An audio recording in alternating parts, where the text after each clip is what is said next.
Hello, good morning दोस्तों। आप सभी का केमिस्ट्री विथ मदन में स्वागत है। और आज हम लोग स्टार्ट करने वाले हैं ऑब्जेक्टिव क्वेश्चंस के पार्ट 3 के साथ। इसके पहले 2 पार्ट हो चुका है और ये ऑब्जेक्टिव क्वेश्चन स्पेशली एग्जाम 2025 जो आपके फरवरी में स्टार्ट होने वाले हैं उसके पॉइंट ऑफ व्यू से बनाया गया है। तो क्वेश्चन के साथ साथ हम लोग कंसेप्ट को भी समझते रहेंगे, समझते चलेंगे, ठीक है। पहला क्वेश्चन क्या कह रहा है कि in the hydroboration oxidation, the hydroboration oxidation की यहाँ बात की जा रही है। द हाइड्रोबोरेशन ऑक्सीडेशन को आप याद कीजिए, हम लोग क्या करते हैं, हाइड्रोजन पेरोक्साइड H2O2 है, ये हाइड्रोजन पेरोक्साइड क्या है, H2O2। और ये NaOH के साथ प्रोपेन की ऑक्सीकरण कराते हैं तब क्या बनता है। इसमें क्या होता है कि याद कीजिए, हम लोग इसमें जनरली एल्कीन को लेते हैं, क्या लेते हैं, एल्कीन को, दैट मीन्स कि डबल बॉन्डेड कंपाउंड को लेते हैं। तो इसमें क्या लेंगे, हम लोग एल्कीन का ऑक्सीडेशन कराते हैं। तो इसमें क्या होता है कि ये जो OH है ये किनारे पर जुड़ जाता है। क्या होता है ये OH किनारे पर जुड़ता है और ये H प्लस जाकर के यहाँ पर जुड़ता है। ये फाइनली क्या होता है, तो सीधा याद रखना है कि आपको इसमें क्या करना है कि OH को लेकर के किनारे पर जोड़ देना है। और जाकर के आपको डिटेल से अपने नोट्स को देख सकते हैं। इसमें आंसर क्या हो जाएगा, ये C नंबर हो जाएगा। क्योंकि हाइड्रोबोरेशन ऑक्सीडेशन, दैट मीन्स आप याद कीजिए हम लोग रिएक्शन कराए थे डाइबोरेन, दैट मीन्स हम लोग रिएक्शन BH3 से कराए थे। उसके बाद BH3 से जब कराए थे क्या होता था, इसको हम 2 पार्ट्स में ब्रेक करते थे। एक H प्लस इधर, चूंकि चूंकि यहाँ पर H क्या होता था, ये H माइनस हो जा रहा था और यहाँ पर BH2 ये पॉजिटिव हो जा रहा था चूंकि मेटल। तो इस केस में ये माइनस कहाँ जाता था, बीच में यहाँ पर चले जाएगा, ये माइनस कहाँ जाएगा, ये यहाँ पर जाएगा। और ये ऑटोमेटिकली ये BH2 जो है ये इस किनारे पर जाता था, ठीक है। और ये इस किनारे पर जाने, क्योंकि हमेशा हम पढ़ चुके हैं कि बीच वाले को पॉजिटिव मान के चलना है। जब ये H जाता था बीच में और BH2 किनारे पर जाने की वजह से, तो यहाँ पर लास्ट में OH को ये अटैच कर लेता है अपने पास से, ठीक है। तो याद रखना है कि इसमें OH किनारे पर जुड़ेगा तो ये बन जाएगा। अब क्वेश्चन नंबर 2 पर हम लोग बात करते हैं। क्वेश्चन नंबर 2 क्या कह रहा है, ध्यान से इसको पढ़िए। क्वेश्चन कह रहा है कि ग्रीनार्ड अभिकर्मक के साथ उपचार पर कीटोन देता है। दैट मीन्स कीटोन की अभिक्रिया हम लोग ग्रीनार्ड अभिकर्मक से कराएंगे तो क्या बनेगा। तो कीटोन का मतलब क्या होता है, RCOR, इसको हम लोग कीटोन बोलते हैं। इसका रिएक्शन हम लोग ग्रीनार्ड अभिकर्मक से कराएंगे। ग्रीनार्ड का मतलब होता है RMgX। इससे कराएंगे तो याद कीजिए हम लोगों ने पढ़ा है, ये प्लस डेल्टा, ये मेरा माइनस डेल्टा, यहाँ ऑक्सीजन होता है माइनस और ये होता है प्लस। ये अटैक करेगा, इतना तो क्लियर झलक गया कि जैसे अटैक करेगा तो यहाँ पे क्या हो गया, एक और एल्काइल ग्रुप आ गया। तो इतना तो हम दिमाग लगा सकते हैं कि यहाँ पर टोटल में कितना एल्काइल ग्रुप हो गया, टोटल में 3 एल्काइल ग्रुप। कितना एल्काइल ग्रुप हो गया, 3 एल्काइल ग्रुप। एक इधर हो गया, एक यहाँ हो गया और एक यहाँ। और यहाँ पर OH बन जाता है क्योंकि OMG X बनेगा और फिर वो बाहर जाएगा। दैट मीन्स कि 3 होने की वजह से यहाँ पर टर्सरी बनेगा। ये 3 डिग्री मेरा आंसर तो C नंबर हो जाएगा, ठीक है। अब हम लोग बात करते हैं नेक्स्ट क्वेश्चन। नेक्स्ट क्वेश्चन क्या कह रहा है कि which one of the following is the strongest base in aqueous solution. कह रहा है कि जल विलयन में कौन सा प्रबल क्षार है। यहाँ पर एमीन की बात की जा रही है। किसकी बात की जा रही है, एमीन की। तो एमीन के केस में याद कीजिए हमने बताया था कि अगर गैसीय अवस्था की बात की जाएगी तब तो अम्लता का ऑर्डर 3 डिग्री, 2 डिग्री और 1 डिग्री होता है। लेकिन जल अवस्था में क्या होता है, वहां पर हड़बड़ाहट कम होती है, मूवमेंट कम होता है, इसलिए वहां पर अम्लता घट जाती है। इसलिए यहाँ पर अम्लता 3 डिग्री की क्या हो जाती है, उस केस में जल विलयन केस में कम हो जाती है और 2 डिग्री की अधिक हो जाती है। 2 3 सिर्फ 1 डिग्री हो जाएगा। दैट मीन्स कि जलीय गैसेस ये अवस्था किस फॉर्म में रहता है, गैसीय अवस्था में। तो गैसीय अवस्था में इमीन का क्षारकता का ये क्रम होता है, लेकिन जल अवस्था में क्षारकता का 3 डिग्री का क्षारकता सिर्फ घट जाता है, कम हो जाता है 2 डिग्री से। तो इसका रीजन क्या है, क्योंकि 3 डिग्री केस में क्या होता है, 3 एल्काइल ग्रुप होते हैं। 3 डिग्री में 3 एल्काइल ग्रुप होते हैं। तो ये चूंकि बड़े बड़े ग्रुप होते हैं, ये बड़े बड़े ग्रुप के होने की वजह से यहाँ पर स्टेरिक इफेक्ट क्रिएट हो जाता है। स्टेरिक इफेक्ट का मतलब दोनों एल्काइल ग्रुप आपस में प्रतिकर्षित कर लेते हैं, इसलिए इसकी क्षारकता, इसके द्वारा प्रोटॉन को अट्रैक्ट करने की क्षमता ही क्षारकता कहलाती है। तो ये अट्रैक्ट करने का प्रवृत्ति इसमें घट जाता है ड्यू टू स्टेरिक इफेक्ट। लेकिन ऐसा गैस अवस्था में नहीं होता है, थोड़ा सा याद रखना है, जल अवस्था में ही ऐसा होता है। मेरा आंसर ये बी हो जाएगा। अब चलते हैं हम लोग नेक्स्ट क्वेश्चन की ओर। नेक्स्ट क्वेश्चन क्या कह रहा है कि हमारा two forms of D glucopyranose, D glucopyranose का टू फॉर्म्स क्या कहलाता है? याद कीजिए, ये मेरा एनोमर्स होता है। एनोमर्स का मतलब होता है ग्लूकोज का अगर स्ट्रक्चर देखेंगे तो C1, तो ग्लूकोज का C1 और C5, इस कार्बन की वजह से इसका स्ट्रक्चर में चेंजिंग आता है। ठीक है, याद कीजिए हम लोग पढ़े थे। और यही स्ट्रक्चर में चेंजिंग आने की वजह से इसका दो स्ट्रक्चर बनता है। अगर OH को हम लोग बाएं तरफ जोड़ देते हैं, तो OH अगर बाएं तरफ लग जाता है तो ये बीटा फॉर्म कहलाता था, और OH अगर दाएं तरफ लग जाता है तो ये मेरा अल्फा फॉर्म कहलाता है। इसका दो बनता है, अल्फा और बीटा। ये किसकी वजह से होता है? तो C1 में ही सिर्फ कॉन्फ़िगरेशन की वजह से। तो एक बार बायां हो जाता है और एक बार दाएं, इसको हम लोग एनोमर्स बोलते हैं। एनोमरिक कार्बन भी इसको बोला जाता है। तो C1, तो ये मेरा 1 हो जाएगा आंसर। अब बात करते हैं क्वेश्चन नंबर 5 पर। 5 कह रहा है कि the reagent which does not react with benzaldehyde. तो कह रहा है कि इसमें कौन सा रिएजेंट है, कौन सा अभिकर्मक है, कौन सा अभिकर्मक है जो बेंजल्डिहाइड से रिएक्शन नहीं करेगा। बेंजल्डिहाइड कहने का मतलब हुआ ये, इससे कौन अभिक्रिया नहीं करेगा, कौन सा अभिकर्मक अभिक्रिया नहीं करेगा। इतना तो हम लोग जानते हैं कि इस बेंजल्डिहाइड के पास क्या होता है, अल्फा कार्बन तो है, लेकिन अल्फा हाइड्रोजन इसके पास नहीं है। तो डेफिनेटली फिनाइल हाइड्रोजन से तो रिएक्शन कर ही सकता है, ग्रीनर रिएजेंट से भी रिएक्शन कर लेगा, और NaHCO3 से भी ये रिएक्शन कर लेगा। अब रहा बात फेलिंग सॉल्यूशन, ये फेलिंग सॉल्यूशन से रिएक्शन नहीं कर पाएगा, क्योंकि फेलिंग सॉल्यूशन क्या करता है, वैसा एल्डिहाइड जिसके पास क्या हो, अल्फा हाइड्रोजन हो, वो इसके लिए भी उपयुक्त होता है। लेकिन यहाँ पर क्या है, अल्फा हाइड्रोजन नहीं है, इसलिए इसका आंसर मेरा C नंबर हो जाएगा। और फेलिंग टेस्ट आप लोग याद कीजिए, फेलिंग टेस्ट क्या होता है जरा सा हम समझ लेते हैं। इसमें Cu2 क्यूप्रस ऑक्साइड का हमें प्रोडक्ट प्राप्त होता है, रेड कलर का क्यूप्रस ऑक्साइड का हमें प्रोडक्ट प्राप्त होता है। इसमें क्या करते हैं हम लोग, कॉपर से रिएक्शन कराते हैं एल्डिहाइड कीटोन का, जिसके पास अल्फा होना चाहिए। अब क्वेश्चन नंबर हम लोग 6 पर बात करते हैं। क्या कर units for rate constant for all pseudo first order reaction. तो छद्म प्रथम क्रम की प्रतिक्रियाओं के लिए दर का मान क्या होगा? तो प्रथम कोटि के लिए क्या होता है मेरा, सेकेंड इनवर्स होता है। ठीक है, तो जनरली हम लोग इसको चाहेंगे तो तुरंत निकाल सकते हैं, क्योंकि रेट दर निकालने का फॉर्मूला क्या होता है, अभिकारक और सांद्रता।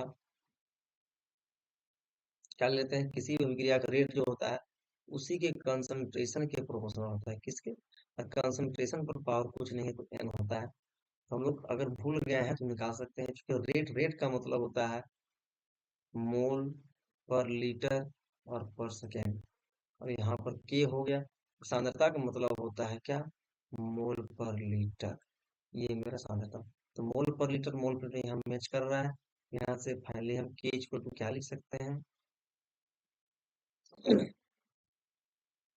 मोल पर लीटर, और ये मेरा 1 माइनस n हो जाएगा, और सेकेंड इनवर्स, क्योंकि यहाँ फर्स्ट कोटि की बात की जा रही है, छद्म प्रथम कोटि, तो n इक्वल टू 1 पुट कर देंगे। जैसे यहाँ पर n इक्वल टू 1 पुट करें तो 1 माइनस 1 0 हो जाएगा, तो ओवरऑल 1 हो जाएगा। तो मेरा आंसर सेकेंड इनवर्स, इस तरह से हम लोग निकाल सकते हैं। अब चलिए हम लोग चलते हैं क्वेश्चन नंबर 7 की ओर। क्या कह रहा है, इडेंटिसिटी ऑफ EDTA। EDTA क्या होता है आप लोग याद कीजिए, EDTA जो होता है हेक्साडेनेट लिगेंड है। क्या है ये? EDTA जो होता है हेक्साडेनेट लिगेंड होता है, हेक्साडेनेट हेक्साडेनेट लिगेंड होता है। हेक्साडेनेट लिगेंड कहने का मतलब सॉरी बच्चों, इसके पास छह दानी परमाणु होता है। ठीक है, इसके पास 6 डोनर एटम होता है। इसके फुल फॉर्म की अगर बात करें तो इसका फुल फॉर्म क्या होता है? ड्यूटेरिया का फुल फॉर्म होता है इथेलिन डाइएमीन। इसका फुल फॉर्म क्या होता है? इथेलिन, और डी फोर हो गया ethylene diamine. Ethylene diamine tetra acetate ion क्या हो जाएगा ये? T T R A, ethylene diamine और टेट्रा एसिटेट आयन क्या हो जाएगा? Ethylene diamine tetra acetate ion. तो यहाँ पर टोटल में, यहाँ पर टेट्रा एसिटेट इधर 4 हो गया, इधर 2, टोटल में 6। तो इथेलिन डाइमीन में क्या होते हैं? टोटल में 6 दानी परमाणु होते हैं। ठीक है। ये क्या होता है टर्म्स हम लोग यूज करते हैं कोऑर्डिनेशन कंपाउंड में। तो आगे क्लासेस आप लोग देख लें तो समझ में आ जाएगा। अब क्वेश्चन नंबर 8 क्या कह रहा है कि half life time of first order chemical reaction is this. पहले क्रम, प्रथम क्रम की रासायनिक प्रतिक्रिया के आधा अर्धायु का मान दिया हुआ है। अर्धायु की हाफ होता है, इसका मान कितना दिया हुआ है? इसका मान दिया हुआ है 5 × 10⁻³ अर्धायु को मान दिया था, हमें के निकालना है। तो याद कीजिए, प्रथम कोटि की अगर रिएक्शन की बात करें, इक्वेशन की, प्रथम कोटि की, तो प्रथम कोटि के अर्धायु की बात करेंगे तो इसका अर्धायु का फॉर्मूला होता है मेरा, क्या होता है फॉर्मूला? तो 0.693 बाय की, ये मेरा अर्धायु का फॉर्मूला होता है। तो यहाँ से हमें निकालना है की, तो के निकालना है तो 0.693 और यहाँ पर टी का वैल्यू पुट कर देंगे तो टी कितना है मेरा? 5 × 10⁻³ तो हम सोल्व करेंगे तो फाइनली सेकंड इनवर्स में आंसर आ जाएगा। तो सोल्व करेंगे तो लगभग हम लोग का आंसर 138.6 पर सेकेंड आंसर आएगा। ठीक है, अब हम लोग चलते हैं क्वेश्चन नंबर, प्रथम कोटि की अभिक्रिया की बात करेंगे फर्स्ट ऑर्डर के लिए। फर्स्ट ऑर्डर के लिए रिएक्शन का इक्वेशन क्या होता है आप लोग जरा सा कमेंट बॉक्स पर टाइप करें। इसका इक्वेशन क्या होता है? 2.303 बाय 2 टी, और उसके बाद होता है लोग, लोग इनिशियल माइनस बाय इनिशियल बटे फाइनल। ठीक है, लोग इनिशियल बाय फाइनल, ये मेरा होता है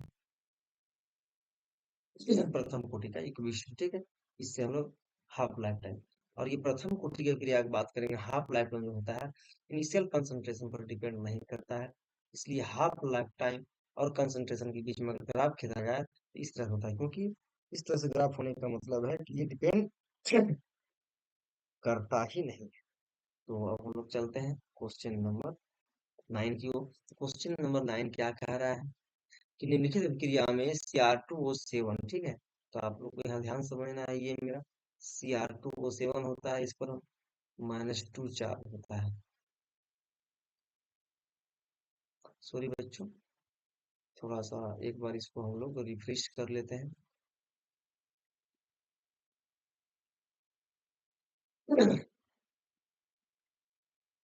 हाँ, हम लोग कहाँ थे? क्वेश्चन नंबर 9 पर थे ना। क्वेश्चन नंबर 9 को हम लोग थोड़ा देख लेते हैं। हाँ, क्वेश्चन नंबर 9 में Cr2O7 का हम लोग जानते हैं कि चार्ज क्या होता है? -2 होता है। तो कहता है कि एक मोल की को कम करने के लिए कूलाम में कितनी बिजली की मात्रा, क्वांटिटी ऑफ इलेक्ट्रिसिटी, आप याद कीजिए फॉर्मूला होता है NF। तो हम लोगों ने पढ़ा है जैसे कि एक मोल, किसी पदार्थ के एक मोल पदार्थ को इलेक्ट्रोड पर जमा होने में, इलेक्ट्रोड पर जमा मतलब हम लोगों ने पढ़ा था फैराडे का प्रथम लॉ, फैराडे का सेकंड लॉ, फैराडे का प्रथम लॉ क्या कहता है? फैराडे का प्रथम नियम कहता है किसी भी मटेरियल की मात्रा जितना जमा होती है वो क्या होता है? उसी के चार्ज के प्रोपोर्शनल होता है। और उसी में हम लोगों ने पढ़ा था किसी भी पदार्थ के एक मोल के जमा होने में इलेक्ट्रिसिटी की मात्रा NF होती है। N क्या है? उसकी संयोजकता है। ठीक है, जैसे हम एल्युमिनियम का बात करेंगे तो एल्युमिनियम का चार्ज +3 होता है। इसका मतलब एल्युमिनियम के एक मोल का इस रड पर जमा होने के लिए 3F इलेक्ट्रिसिटी हम लोग को देना पड़ेगा। तो क्योंकि इसके पास चार्ज कितना है? 3 है, इसलिए इसका आंसर 3 हो जाएगा। और एफ का मान हम लोग जानते हैं कि 96,500 गुलाम होता है। 96,500, 96,500 गुलाम होता है। ये मेरा किसका मान हो जाएगा? ये एफ का मान होता है, ये 1 फैराडे कहलाता है। तो यहाँ पर क्या हम देख रहे हैं कि Cr2O7 में टोटल में कितना इलेक्ट्रॉन है? 6 इलेक्ट्रॉन का यहाँ पर हुआ था, इसलिए आंसर मेरा 6 हो जाएगा। ये बहुत ही सिंपल सा कंसेप्ट है। तो एल्युमिनियम का 1 मोल का कहने का मतलब है कि एल्युमिनियम का 27 ग्राम, तो एल्युमिनियम में 27 ग्राम जमा होने में 3F इलेक्ट्रिसिटी का रिक्वायरमेंट होता है। आज का ये लास्ट 10वां नंबर क्वेश्चन हो जाएगा। तो फॉर दी फॉलोइंग कंपाउंड्स कह रहा है कि आपका ऑर्डर दिया हुआ है, एक एनिलीन है, फिर मेरा क्या है, पी नाइट्रो एनिलीन है और पी मिथाइल एनिलीन है।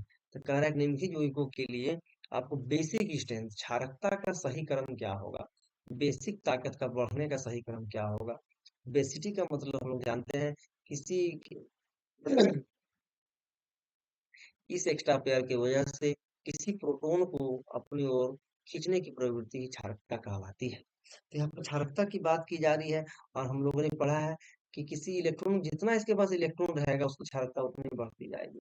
इसका मतलब कोई अगर इलेक्ट्रॉन का दान ही इससे जुड़ जाए या कोई इलेक्ट्रॉन को खींचने वाला ग्रुप जुड़ जाए, EWD, तो याद कीजिए हम लोग केमिस्ट्री में पढ़े हैं, इलेक्ट्रॉन खींचने वाला ही क्या कहलाता है, भूत कहलाता है। जैसे कि क्लोरीन, ठीक है, NO2, ये सभी क्या होते हैं, फ्लोरीन। इलेक्ट्रॉन क्या पुलर होता है, खींचने वाला, और इलेक्ट्रॉन देने वाला R ग्रुप होता है। R का मतलब हो जाएगा मिथाइल। ठीक है। तो जब भी इस तरह क्वेश्चन आए तो सबसे पहले तीनों का स्ट्रक्चर बना लेंगे। तो सबसे पहले हम लोग क्या करते हैं, एनिलीन का स्ट्रक्चर बना लेते हैं। तो एनिलीन का मतलब हो गया NH2। फिर उसके बाद है पी नाइट्रो एनिलीन। तो पी नाइट्रो एनिलीन का मतलब हो गया कि पी मतलब कि पैरा पोजीशन पर NO2 को लगा दें, ठीक है। और यहाँ पर m methyl aniline, m methyl aniline का मतलब कि हम मिथाइल को एम पर लगा देंगे। तो इतना तो कंफर्म है। यहाँ क्षारकता की बात की जा रही है, किसकी बात की जा रही है, क्षारकता की बात की जा रही है। तो क्षारकता में क्या होता है, तो क्षारकता की बात की जाएगी। तो इन तीनों में हम देख रहे हैं कि NO2 क्या होता है, इलेक्ट्रॉन को खींचने वाला होता है। क्या होता है, इलेक्ट्रॉन को खींचता है, इलेक्ट्रॉन को खींचता है, ठीक है। और CH3 क्या होता है, इलेक्ट्रॉन का दानी होता है, इलेक्ट्रॉन का डोनर होता है, ठीक है। और NO2 क्या होता है, इलेक्ट्रॉन को खींचने वाला होता है।